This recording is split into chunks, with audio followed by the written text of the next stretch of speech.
première offre, hop, ça y est. La première offre, s'appelle Generics Web to Store. C'est une offre extrêmement importante dans le contexte de ce que nous avons décrit. Et personnellement, c'est certainement mon offre préférée. Voilà. Donc, le principe... Ah non, dans l'autre sens. Ah non, allez.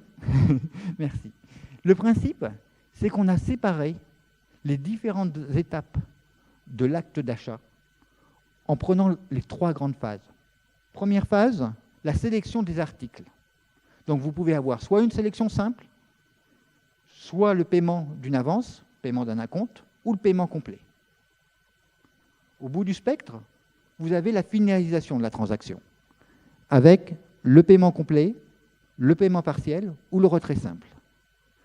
Et entre les deux, le mode de retrait, soit en magasin, soit en livraison au magasin, soit en retrait à domicile.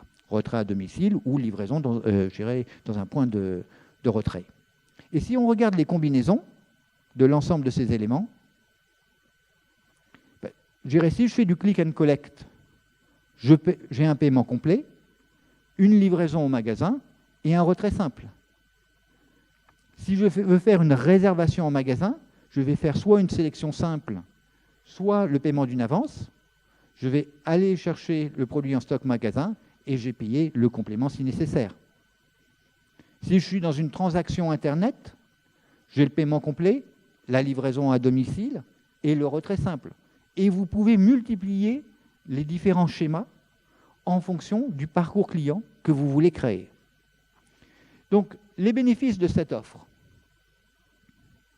c'est tout simplement de préparer en amont la venue du client sur, lorsqu'il est encore en ligne.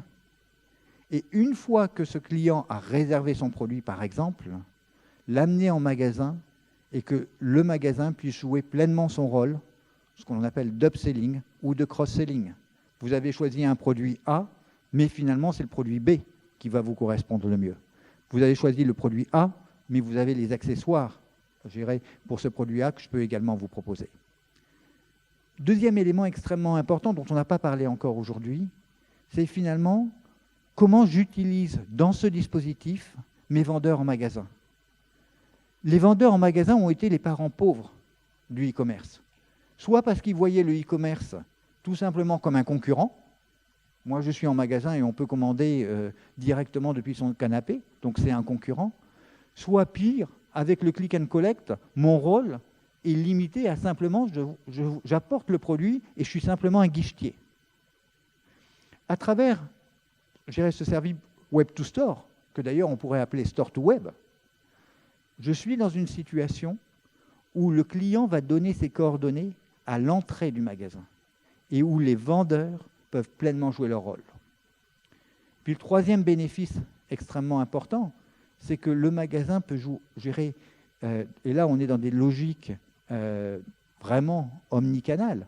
J'ai besoin d'un produit, ce produit n'est pas disponible, le vendeur peut m'en conseiller un autre.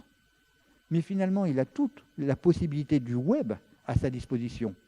Il peut me proposer que finalement, si c'est ça le bon produit, il peut me le commander, je l'aurai demain et venir chercher en magasin. Ou il peut le commander et je le recevrai après-demain à mon domicile. On redonne le pouvoir aux vendeurs et aux magasins.